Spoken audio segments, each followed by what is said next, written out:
Para nosotros y enséñanos como modelo que ha sido nuestro Señor. Lo pedimos en el nombre de Jesús. Amén. Amén. Muy bien, buenos días, Iglesia. No sé si recordaréis que en mi última predicación ya estuve hablando acerca de la oración, el poder que la oración tiene para transformar nuestras propias vidas. Y vimos a Jesús subiendo al monte de la transfiguración acompañado de 3 de sus discípulos, de Pedro, de Jacobo y de Juan. Y ellos fueron testigos de cómo Jesús priorizaba la oración en su vida y cómo mientras Jesús oraba, su rostro resplandecía con la gloria de Dios. ¿Lo recordáis? Pues hoy, en esta mañana, quiero llevaros a otro monte. Pero qué diferente es este monte. Una vez más, Jesús está allí con estos 3 discípulos, con Pedro, Juan y Jacobo.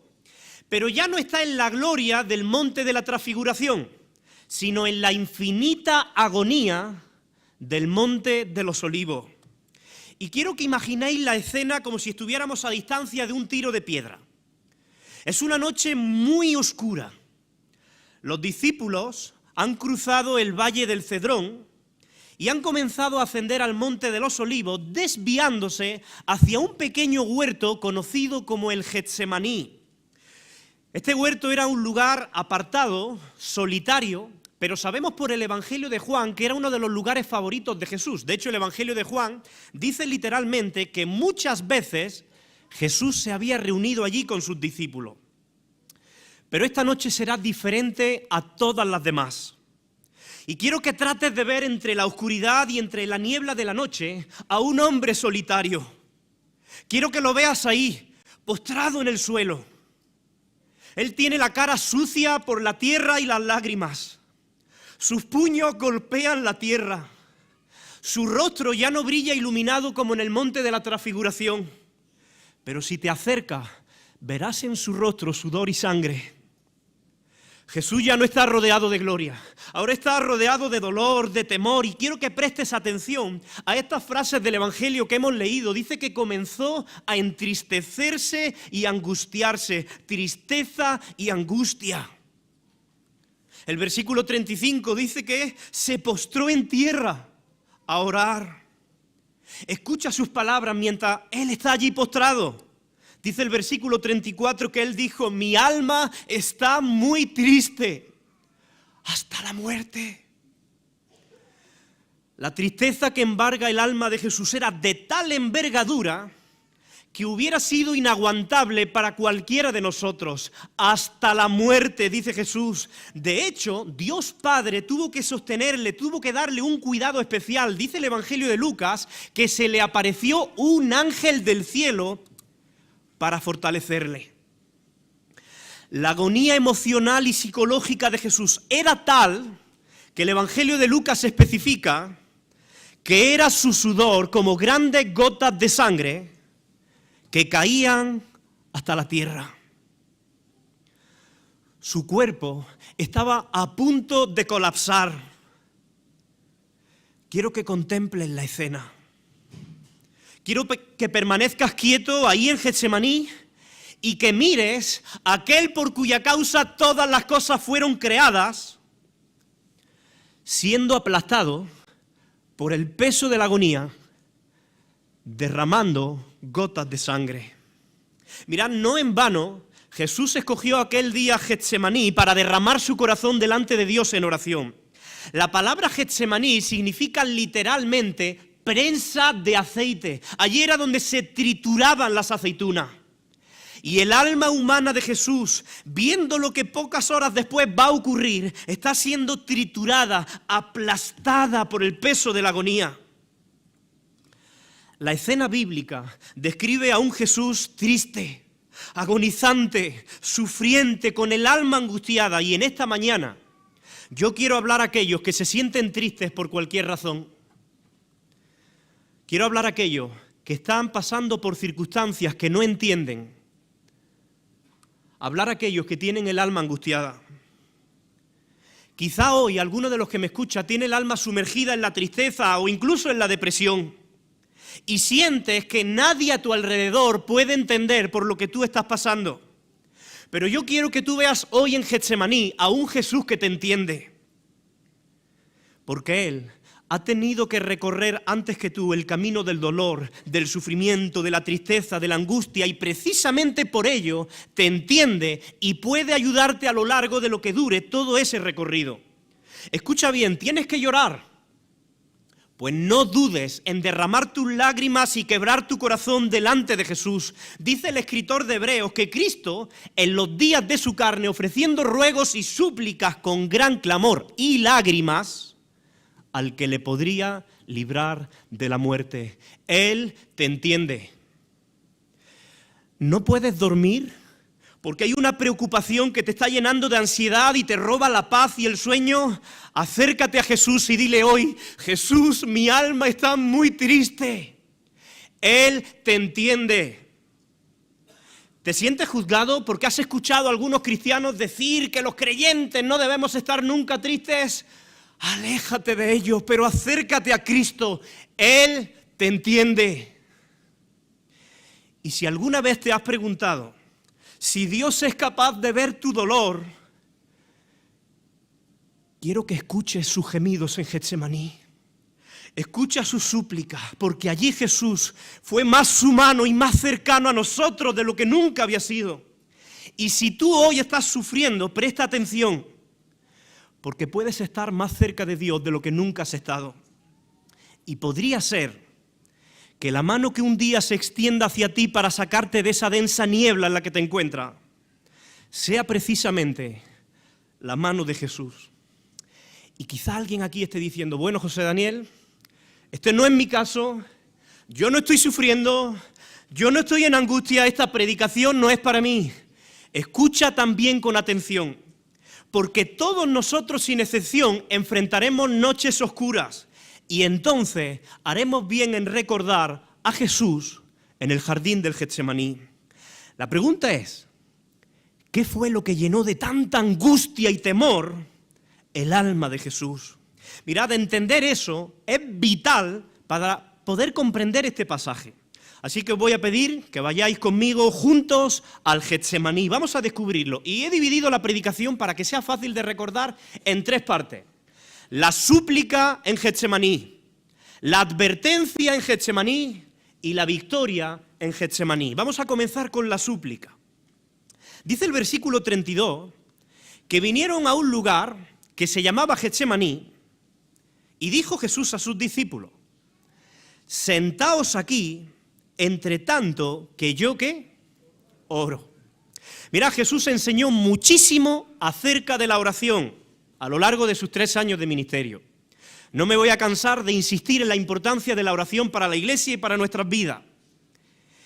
Pero lo que más impactó a esos discípulos de Jesús no fueron sus palabras o enseñanzas, fue su ejemplo. Mirad, los discípulos pudieron olvidar muchas de las enseñanzas de Jesús acerca de la oración, pero ¿sabéis lo que nunca olvidarían? Jamás olvidarían esa imagen grabada en el recuerdo de un Jesús que solía postrarse rostro a tierra en el huerto de Getsemaní buscando al Padre en oración. Jesús siempre encarnó su mensaje y ese es el cristianismo que nuestra sociedad necesita. Ese es el cristianismo que nuestros hijos necesitan ver en nosotros. No un cristianismo teórico, sino el cristianismo de Cristo. El cristianismo que se vive, ese cristianismo que modela, que transforma nuestras vidas. Mira, el testimonio de tu propia vida valdrá más que 1000 palabras y 1000 sermones. Y ahí está Jesús encarnando su mensaje. Y dice el versículo 33 que Jesús no solamente va a orar, sino que tomó consigo a Pedro, a Jacobo y a Juan y comenzó a entristecerse y a angustiarse. Del grupo de discípulos vuelve a tomar a estos 3 y con ellos se entristece y se angustia. Iglesia, quiero recordar que no hemos sido diseñados para enfrentar las dificultades solos. Por supuesto que la ayuda de Dios es suficiente, pero casi siempre Dios quiere ayudarnos a través de otro. Por eso Jesús, aunque disfruta de una plena comunión con el Padre, se lleva también a Pedro, a Jacobo y a Juan para que oren con él. Te pregunto, ¿tienes tú hermanos o hermanas en los que puedes confiar, con los que puedes abrir tu corazón, confesar tus luchas, tus temores sin miedo a ser juzgado, para que oren por ti y te acompañen en los días oscuros? Porque todos nosotros sin excepción necesitamos de esas relaciones redentoras. Yo sé que es imposible tener ese grado de confianza con todos los miembros de una congregación. Imposible, hay que ser realista. Pero ¿tienes una, dos o tres personas con las que puedes contar y desnudar tu alma? Mira, todos nosotros hemos experimentado o vamos a experimentar a lo largo de nuestra vida momentos de tristeza, de angustia, de desasosiego, de ansiedad e incluso de depresión. Oye, no tenemos que ocultarlo, no tenemos que disimularlo, no tenemos que avergonzarnos de ello como si por pasar por estas cosas fuéramos menos espirituales. Toda la Biblia está llena de ejemplos de creyentes afligidos, angustiados, que enfrentan situaciones tristes, dolorosas que no entienden. Pero es importante que en momentos como esos podamos tener a hermanos en la fe a nuestro lado, ante los cuales podamos abrir nuestro corazón y decir: mi alma está muy triste, quedaos conmigo y velad en oración. Eso es parte de lo que significa ser iglesia. Yo no quiero contentarme con ser parte de una iglesia que está llena de programas, de eventos, de reuniones, pero en los que luego yo no puedo encontrar a alguien con quien tener esa relación como la que tuvo Jesús con estos 3 discípulos. Escucha bien, no hay nada más anticristiano que evitar compartir tu carga con otro. La palabra de Dios dice: llevad los unos las cargas de los otros y cumplid así la ley de Cristo. Jesús mismo, el Hijo de Dios, buscó amigos con quienes compartir su carga. ¿Cuánto más nosotros necesitamos de hermanos y de hermanas que velen y compartan nuestras cargas en oración? Mirad, la verdadera iglesia no es solamente un lugar donde nos congregamos para adorar juntos al Señor. Es un lugar donde compartimos las cargas los unos con los otros, donde nos sostenemos unos a otros en los momentos más oscuros. Y si no tienes con quién compartir tus cargas, no te contentes con menos, búscalos. Pero eso sí, recuerda siempre que nadie podrá entenderte como Jesús. Y nadie estará más dispuesto a escucharte que Jesús. Y nadie podrá ayudarte tanto como Jesús, porque Él ha transitado con creces un camino mucho más difícil que el nuestro. Míralo allí en Getsemaní. Dice el versículo 35 y 36 que yéndose un poco más adelante, Jesús se postró en tierra y de nuevo, ¿qué hizo? Oró. ¿Y qué oró? Que si fuese posible, pasase de Él aquella hora. Y decía: Abba, Padre, todas las cosas son posibles para ti. Aparta de mí esta copa, mas no lo que yo quiero, sino lo que tú. Mirad, sabemos que Jesús pasó bastante tiempo orando en Getsemaní. No sabemos en realidad la duración, pero en el versículo 37 Jesús se le acerca a Pedro y le dice: Simón, ¿duermes? ¿No has podido velar una hora? Lo que parece sugerir que Jesús estuvo orando más que eso. Pero lo importante de este texto no es cuánto tiempo oró Jesús, sino cuál era la esencia de su petición. Y eso sí lo dice el texto. Si es posible, pasa de mí esta copa. Jesús no quería tener que pasar por la experiencia de tomar el contenido de esa copa. Ahora, ¿qué significa la metáfora de la copa? ¿Te lo has preguntado alguna vez? ¿Por qué Jesús no quería tomarla? Mira, en todo el Antiguo Testamento, que era la Biblia que tenían los judíos en aquel tiempo, la copa se usaba como una metáfora que simbolizaba la ira de Dios sobre el pecado del hombre. Por ejemplo, en el Salmo 75:8, fíjate lo que dice: el Señor sostiene una copa en la mano, llena de vino espumoso mezclado con especia. Y Él derrama el vino en señal de juicio, y todos los malvados lo beberán hasta la última gota. El profeta Isaías, en el capítulo 51, se refiere a esta copa como el cáliz de la ira o de su furor. Mirad, yo sé que muchos predicadores modernos hoy día solamente hablan de que Dios es un Dios de amor, amor, amor, osito de peluche rosa que da abrazos para todo, pero ya no hablan de un Dios que es santo, santo, santo y que no tendrá por inocente al malvado. Eliminan el juicio de Dios y la ira de Dios de las Escrituras porque a ellos les parece que tales atributos son contrarios a la naturaleza de Dios. El problema de fondo es que tales personas minusvaloran la santidad de Dios y minimizan la gravedad del pecado. Pero escucha bien, porque nadie puede entender verdaderamente el amor de Dios si no entiende a la misma vez su justicia. Por cierto, lo contrario al amor de Dios no es su ira, sería su indiferencia. Porque un Dios que no castigue el pecado no sería más que un monstruo moral que hace la vista gorda ante el mal. Y Jesús sabe muy bien que el verdadero amor del Padre exige también un justo juicio sobre el pecado. Y ese es el motivo que le angustia. Mira, no era el hecho de que Judas le iba a traicionar lo que angustiaba a Jesús. Tampoco era el hecho de que su propio pueblo le hubiera rechazado. Tampoco lo que le angustiaba era el hecho de que Pedro le iba a negar 3 veces un poquito después. Ni el hecho de que los dirigentes religiosos fueran tan injustos con él. Tampoco le angustiaban las burlas de los soldados romanos. Ni siquiera el sufrimiento físico de la cruz era lo que angustiaba a Jesús. Mirad, muchas personas creen que lo que tanto temía a Jesús y tanto le angustiaba y le hacía derramar gotas de sangre en Getsemaní eran los terribles sufrimientos físicos que pocas horas después iba a experimentar al ser arrestado y llevado a la cruz del Calvario. Pero no, Jesús no tiene miedo del dolor, Jesús no teme a los insultos ni tampoco a la muerte, Él no teme a la tortura de los azotes ni tampoco a la cruz. De hecho, muchos otros antes que Él habían pasado por los mismos tormentos. Mirad, a lo largo de la historia, muchos hombres y mujeres han enfrentado la muerte con gran valentía y coraje. De hecho, muchos creyentes murieron mártires y enfrentaron la muerte con quietud de alma. ¿Cómo podemos explicar entonces que otras personas parezcan haber enfrentado la muerte con más entereza y valentía que el mismo Cristo? Oye, de hecho Jesús enseñó a sus discípulos a gozaos y alegraos cuando seáis perseguidos.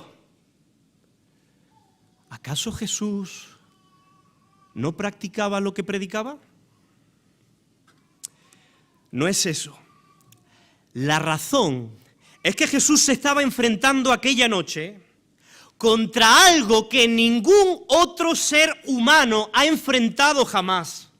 Algo que incluso era completamente desconocido para él hasta ese momento. Lo que llenó de horror el alma humana de Jesús fue el hecho de saber que en unas pocas horas él iba a tener que cargar los pecados de todo el mundo y por tanto enfrentarse al peso de toda la santa y justa ira de Dios por lo que esos pecados merecían. Por primera vez en toda la historia de la eternidad, el Hijo de Dios iba a experimentar una separación de la comunión del Padre por culpa de nuestros pecados. La copa de la ira de Dios que nosotros deberíamos haber bebido por nuestros propios pecados fue bebida por Cristo en la cruz del Calvario. El apóstol Pablo dirá que el que no conoció pecado, por nosotros se hizo pecado. Jesucristo iba a sufrir miles y millones de infiernos concentrados en su sola persona. Él bebió una copa de ira sin misericordia para que nosotros los creyentes pudiéramos disfrutar de una misericordia sin ira. La copa simbolizaba el juicio de Dios, la muerte espiritual que se caracteriza principalmente por la pérdida de la comunión con Dios. Lo que Jesús temía era que el rostro de su Padre se escondiera de él, de su alma humana.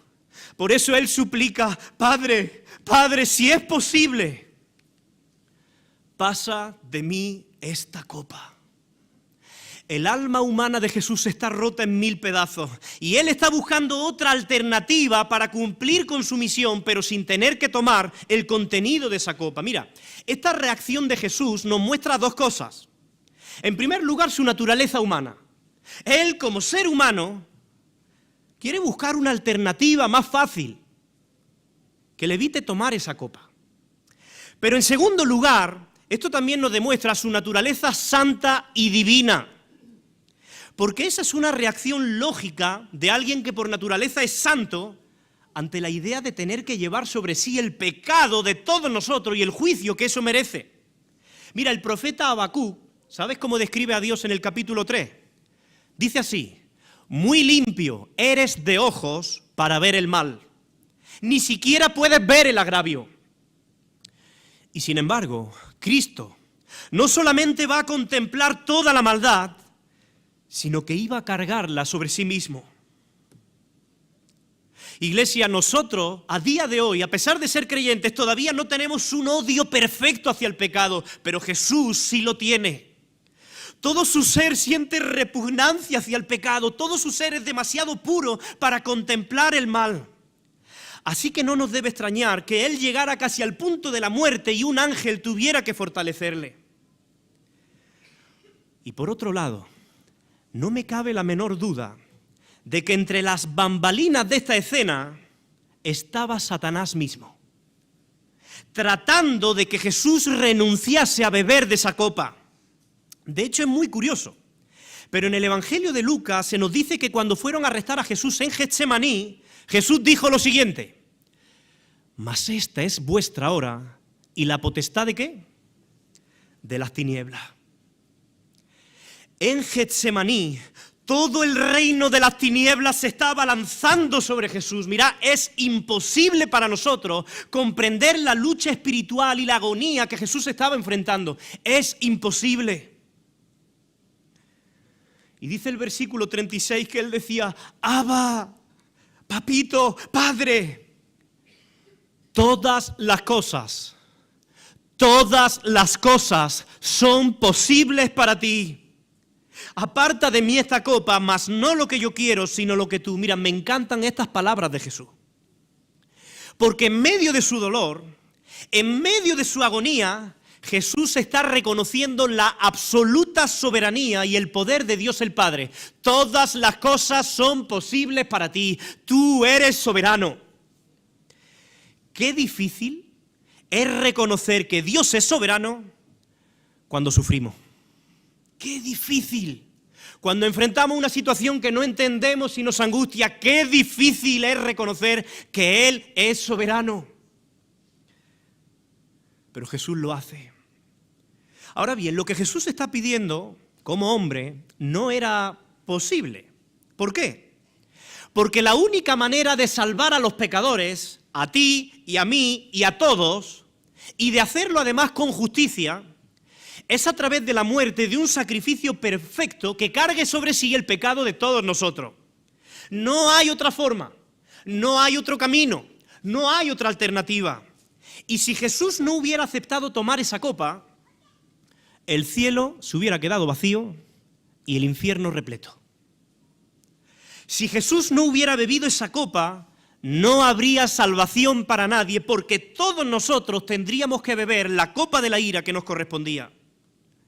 Es por eso, Iglesia, que debemos estar eternamente agradecidos por la última frase de la oración de Jesús.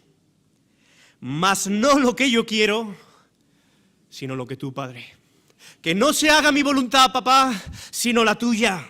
Mira, Jesús amaba tanto al Padre y te ama tanto a ti, sí, a ti, que a pesar de la infinita agonía que estaba sintiendo, Él supeditó sus deseos humanos a los deseos de Dios.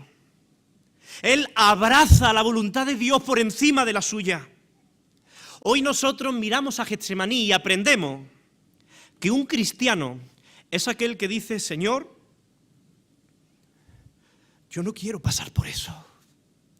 Yo no quiero enfrentar esta situación. pero que no se haga mi voluntad, sino la tuya. Y la voluntad del Padre era que tú y yo, y todos aquellos que pongamos nuestra fe en Jesucristo, encontremos salvación por medio de la muerte sustitutiva de su Hijo Jesús. Hermano, yo sé que la voluntad de Dios no siempre es comprensible para nosotros. Pero también sé que su voluntad es perfecta. Y esa es la parte difícil de creer cuando estamos atravesando sufrimiento. El apóstol Pablo escribe en 2 Corintios capítulo 11 que había sido encarcelado, que sufrió varios naufragios, que lo azotaron con varas, que enfrentó peligros de ríos, de ladrones, de ciudades, de desiertos, de mares, de falsos hermanos. Y ese Pablo sufriente, ¿sabéis lo que escribió en Romanos 12?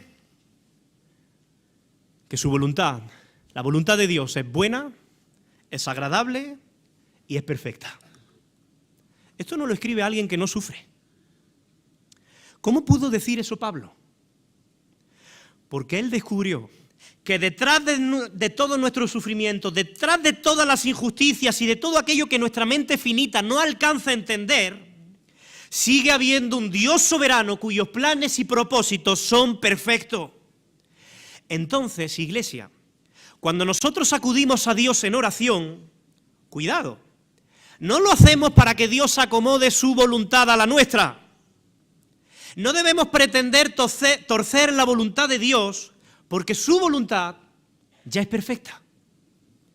La oración sirve para alinear nuestra voluntad imperfecta y limitada con la voluntad perfecta de Dios. Esa debe ser nuestra actitud. Señor, yo no quiero eso. No quiero pasar por ese valle de aflicción. Pero tú, Señor, tú eres más sabio que yo. Tus planes y propósitos son más altos que los míos. Señor, hágase tu voluntad y no la mía. Esa era la súplica de Getsemaní. Escuchemos rápidamente la advertencia. Dice el versículo 37 que vino luego Jesús y los halló durmiendo a estos 3 discípulos y le dijo a Pedro: Simón, duerme, no has podido velar una hora, velad y orad para que no entréis en tentación. El espíritu a la verdad está dispuesto, pero la carne es débil. Mira, en la hora de mayor angustia de Jesús, cuando su alma estaba más turbada, Jesús está más preocupado por la condición espiritual de sus discípulos que por sí mismo. Hasta el punto que él detiene su oración para advertir a los discípulos de que no deben bajar la guardia. A pesar de que Jesús tenía problemas suficientes para estar pensando en sí mismo y en todo lo que le esperaba, Jesús no se olvida en ningún momento de sus discípulos. De hecho, hasta en 3 ocasiones, Jesús interrumpe su tiempo de oración para advertir a los discípulos. Ya lo hemos visto una vez, dice el versículo 39, otra vez fue y oró diciendo las mismas palabras. Y al volver, ¿cómo estaban de nuevo? Otra vez los halló durmiendo, porque los ojos de ellos estaban cargados de sueño y no sabían qué responderle. Vino la 3ª vez y les dijo: mira, dormid ya, descansad. Ahora, ¿recordáis que Jesús hace poco les había advertido que todos ellos iban a ser zarandeados como a trigo? Pero en vez de permanecer vigilantes, estaban dormidos. Y cualquiera de nosotros podía decir: bueno, es que es normal que se duerman. Es que mira, era de noche. Además era muy tarde. Habían tenido un día ajetreadísimo preparando la Pascua. Es lógico que estuvieran cansados y que quisieran descansar. ¿No deberíamos ser un poco más comprensivos con estos discípulos? Si esa idea a ti te pasa por la cabeza, recuerda que nunca ha existido y nunca existirá nadie más comprensivo que Jesús. Y si Jesús le dijo a estos discípulos: velad y orad, es porque sabía que ese no era momento para dormir. Escucha bien, porque este no es un asunto de cansancio, es un asunto de perspectiva. Te pongo un ejemplo. Imagina que esta noche tu hijo pequeño, tu hijita o tu nieto pequeñín, que está en tu casa, se despierta en mitad de la noche lleno de fiebre, rojo, y despierta muy enfermo, hasta el punto que es muy evidente que su vida corre un grave peligro. ¿No harías tú lo imposible por permanecer despierto a su lado, ver si está bien, si le sube la fiebre? ¿No harías lo imposible? Claro que sí. ¿Sabes por qué? Porque tú entiendes que aunque es de noche, ese no es tiempo para dormir y que hay razones importantes para permanecer despierto. Ya podrás descansar después. Y esa noche en Getsemaní, los discípulos tenían todas las razones habidas y por haber para permanecer en vela y oración. ¿Sabéis por qué no lo hicieron? Lucas nos da la respuesta. Dice que cuando Jesús se levantó de la oración y vino a sus discípulos, los halló durmiendo ¿a causa de qué? De la tristeza. No era solamente un asunto de cansancio, era un asunto también de tristeza. Y estaban tristes porque las cosas no le estaban saliendo como ellos esperaban, claro. Piensa que ellos esperaban un Mesías que los liberara del yugo romano. Pero están viendo cada vez con más claridad a un Mesías crucificado. Ellos esperaban a un Mesías en su trono, pero están viendo a un Mesías postrado, sufriendo en Getsemaní.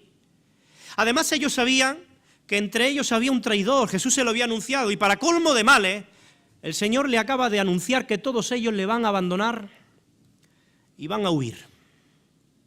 Ese no era el final que ellos tenían en mente cuando comenzaron a seguir a Jesús. ¿Dónde está el reino del que tanto nos predicaba? ¿Dónde está el trono de este rey? Así que ellos, entristecidos, pensaron que lo mejor que podían hacer era quedarse dormidos y olvidarse al menos durante un rato de todo. Porque cuando uno está dormido, pues deja de pensar en los problemas. Es como si las preocupaciones desapareciesen por arte de magia. Pero en realidad, los problemas siguen ahí. La preocupación puede desaparecer mientras duerme, pero el problema no. Y lo que ellos necesitaban esa noche no era evitar la preocupación.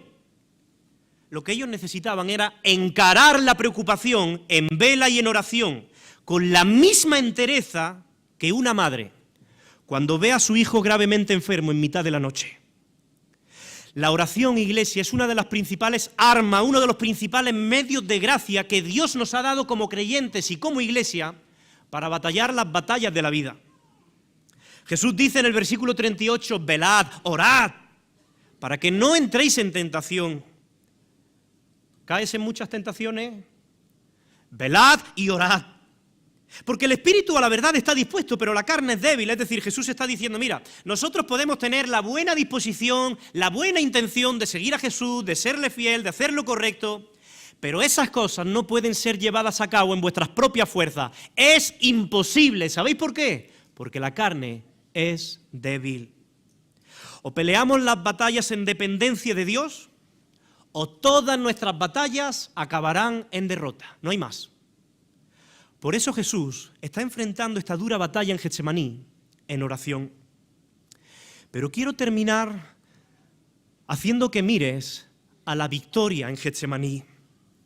Fíjate cómo Jesús se expresa a partir de ahora, del versículo 41. De repente Jesús dice, basta, la hora ha venido. He aquí el Hijo del Hombre es entregado en manos de pecadores. Fíjate la determinación. Jesús ha vencido la tentación en el huerto de Getsemaní. Así como el primer Adán, ¿lo recordáis? Nos arruinó en el huerto del Edén. El postrer Adán está venciendo en el huerto de Getsemaní. Las tentaciones más duras que Jesús se enfrentó no fueron en la cruz, fueron en Getsemaní. Porque allí fue donde él contempló la copa de la ira que iba a ser derramada sobre él. Y allí fue donde él batalló en oración. Pero una vez vencida allí la tentación, Jesús se levanta con una nueva determinación, con nueva fuerza, una confianza y serenidad renovada. De hecho, es muy curioso, pero cuando fueron a arrestar a Jesús, ¿recordáis que Pedro sacó la espada? ¿Sabéis lo que Jesús dijo? Pedro, mete tu espada en la vaina. La copa que el Padre me ha dado, ¿no la he de beber? Jesús ya sabe que esa copa no le va a ser retirada. El Padre se la ha dado y Él está decidido a beber de ella. Jesús se ha rendido completamente a la voluntad del Padre. Por eso dice a continuación, levantaos, vamos. He aquí, se acerca el que me entrega. La copa de la ira sigue en su mano, pero Él ya no tiembla ante ella. Jesús ha superado la prueba, ha vencido la tentación y lo ha hecho en oración. Pero qué paradoja. El único santo por naturaleza, el único sin pecado, estaba momentos antes arrodillado en Getsemaní con su rostro en tierra, clamando en oración. Pero aquellos de los que Jesús había dicho que iban a ser zarandeados como trigo, están durmiendo. No quiero, iglesia, no quiero que salgamos de aquí señalando con nuestro dedo a Pedro, a Juan y a Jacobo por quedarse dormidos mientras Jesús agonizaba. Yo quiero que esos párpados pesados sean un espejo para nosotros. Que podamos preguntarnos, ¿dónde estoy yo en esta historia? Querido hermano, querida hermana, ¿cómo está tu vida de oración? Si el Hijo de Dios, el Creador de todo, se postró en tierra buscando al Padre en su hora más oscura, ¿cuánto más nosotros, que somos frágil polvo de la tierra, debemos aprender a depender más de Él? ¿Estás velando? ¿Está tu lámpara encendida? ¿O te has dejado vencer por el cansancio, la tristeza, la rutina o el desánimo? Getsemaní es una clara advertencia, no bajar la guardia porque tenemos un enemigo que acecha y la carne es débil. No enfrentes las pruebas de tu vida solo. Jesús no enfrentó Getsemaní en soledad. Él llevó consigo a 3 amigos y te pregunto, ¿tienes tú a esos Pedro, Jacobos y Juan en tu vida con quienes puedes abrir tu corazón? La iglesia está llamada a convertirse en un refugio donde los corazones rotos se sostienen unos a otros. Comparte tus cargas, ora con otros y deja que otros te guíen a través de la niebla, porque eso es la verdadera iglesia. Nadie debe caminar solo. Pero sobre todo, ríndete a Dios. Ríndele tu voluntad a Dios, como lo hizo Jesús. Con el alma hecha a pedazos, Él dijo, no se haga lo que yo quiero, sino lo que tú quieres. ¿Hay algo que te cuesta soltar? ¿Hay un dolor que no entiendes? ¿Hay una cruz que no quieres llevar? ¿Hay un sueño que se te ha desmoronado? Clama hoy como Jesús y di, Padre, hágase tu voluntad. Porque cuando tú te rindes a Él, aunque tú ahora no lo entiendas, estás confiando en las manos de un Dios soberano, cuya voluntad es buena, es agradable y es perfecta. Y Él puede llenar tus batallas de paz y tu dolor de esperanza. Cuando en el camino de la obediencia a Dios tú te encuentras con algo por lo que no quieres pasar o aceptar, Jesús está a tu lado diciéndote, yo pasé por ahí, te entiendo perfectamente. Y estoy pidiéndole al Padre que te dé todos los recursos y toda la fuerza y toda la gracia para afrontar ese camino. Yo quiero que tú veas en Getsemaní a un Salvador que te entiende. El Señor puede fortalecerte, Él puede renovar un espíritu recto dentro de ti, Él puede llenarte de nuevas fuerzas para que levantes las alas como las águilas. Él envía a sus ángeles como espíritus ministradores a favor de los que serán herederos de la salvación. Pero si hoy estás aquí escuchando esta predicación y tu corazón aún no pertenece a Cristo, déjame decirte algo. Esa copa de ira que Jesús temía, esa copa que le hizo temblar hasta derramar sangre, no era para Él, era para ti. Esa copa estaba llena de tu pecado, de mi pecado, del pecado de toda la humanidad. Pero Él la tomó, Él bebió hasta la última gota para que tú no tengas que hacerlo. Escucha sus gemidos en Getsemaní. Mira su rostro bañado en sudor y sangre. y pregúntate, ¿por qué habrías de cargar tú con lo que Él ya llevó? Hoy Jesús te está extendiendo su mano. La misma mano que tomó aquella copa que cambiaría la historia, la misma mano que fue clavada en la cruz del Calvario en tu lugar, ahora está extendida hacia ti. Cristo ha sufrido un infierno para que tú no tengas que hacerlo.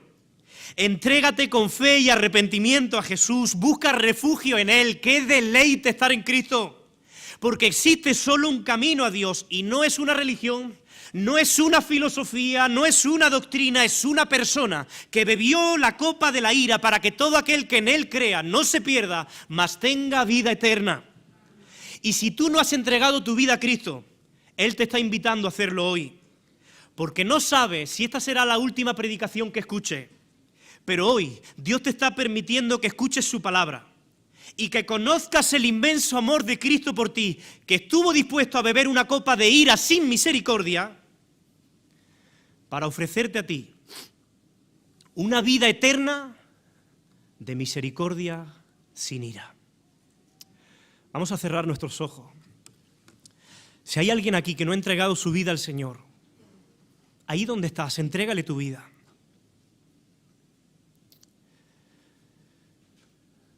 Padre, queremos dar gracias por tu palabra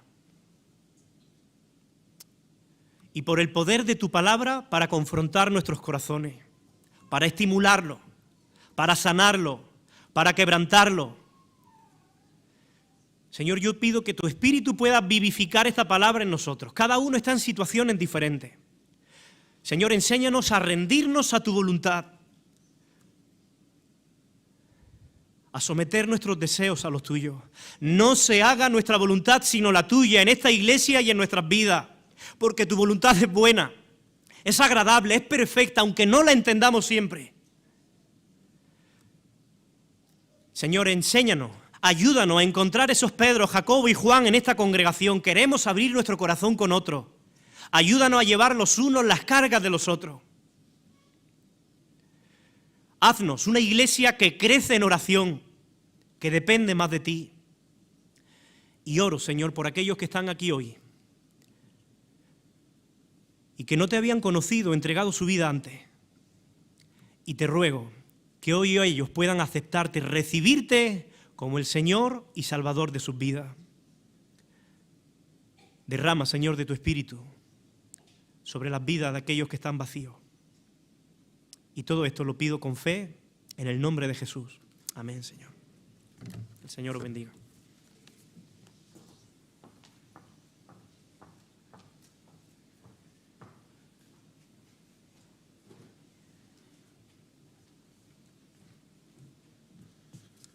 Muchas gracias, José Daniel. Damos gracias a Dios, de verdad, porque junto con su voluntad nos da un manual de cómo vivir en ella, en el ejemplo de Jesús. Y damos gracias también por sus siervos que nos hacen todavía ese manual más amplio para que podamos meditar en él. Yo os invito a que esta semana recuperéis la predicación. La tenéis en la página web de la Iglesia, en Spotify, en YouTube, y que meditéis en ella, ¿vale? Porque de verdad hoy hemos escuchado palabras muy importantes para nuestra vida y es importante tenerlas grabadas en nuestro corazón y en nuestra mente para que cuando llega el momento de la dificultad tengamos bien claro dónde debemos acudir. Terminamos nuestro culto por hoy. Os dejo con un versículo para que junto con la predicación la meditéis también esta semana. Está en 1 de Timoteo 1:17. Por tanto, al Rey de los siglos, inmortal, invisible, al único y sabio Dios, sea honor y gloria por los siglos de los siglos. Amén.